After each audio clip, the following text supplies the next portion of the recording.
Hello, grammarians. Hello, David. Hello, Paige. So today we're going to talk about plural possession, meaning when more than one person or thing or animal owns something else. And this, like most other types of possession, tends to involve apostrophes. Makes sense. Checks Yeah. out. Yeah, cool. So it's just apostrophe S, right? Like, I mean, why are we even making this video? Well, no. Oh. Apostrophe S is a rule that applies when the possessive noun is singular. So, for example, the dog's bone, right? That's one dog's bone. One singular dog possessing one bone. Exactly. What if I wanted to talk about, like, 5 dogs' bones? Like, they had a bunch, like a big old pile of bones. Right. So that is a case where we will not use apostrophe S. What? I'm sorry to disappoint. I'm not disappointed. I'm just surprised. I'm not actually surprised. That's just a stage trick. So if we're talking about 5 dogs and their bones, we say 5 dogs apostrophe bones. And there's no S after the apostrophe. So it goes S apostrophe. So we have the S for the plural and then an apostrophe per possession, but not a second S for possession? Right. We don't want, like, the dogs is bones. Okay.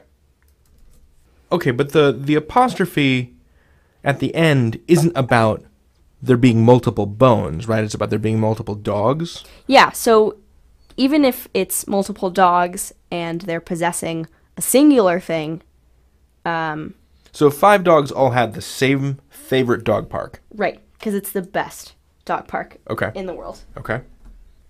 So in that case, you would say something like the dog's favorite park, right? Park is still singular, but dogs is plural. So that's why it's just apostrophe and no S afterwards. So this also only applies to plural nouns that end in S, right? So if I'm talking about one of our irregular plural nouns like mice or geese or men or women, I would still add apostrophe S, right? Like, okay, so I'm imagining a department store, and there's a men's section, a women's section, and a mice's section. Okay, that is an interesting department store. Well, it doesn't take up that much floor space for the mouse section.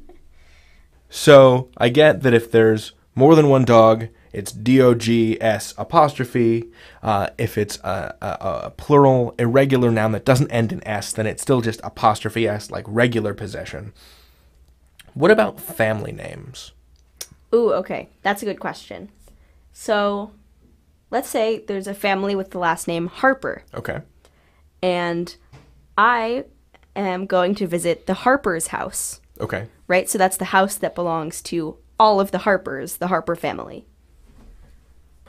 Okay, so that seems pretty straightforward. But what if we're talking about a name that ends in S, like Burns? Okay, yeah. That can make things a little bit complicated. The way that names that end in S become plural is by adding ES to the end of them. So Burns becomes Burnses. And so Burnses without the apostrophe is how I would refer to that family unit in total also, right? Like it's Mr. Burns and the Burnses, or Dr. Jones and the Joneses. Exactly. Okay. So then when you want to make that possessive, as in the Burns' house, you make it plural by adding that ES, and then put the apostrophe after that. Cool. So plural things that end in S don't have a second S after the apostrophe. Yeah. But irregular plurals like men, women, mice do.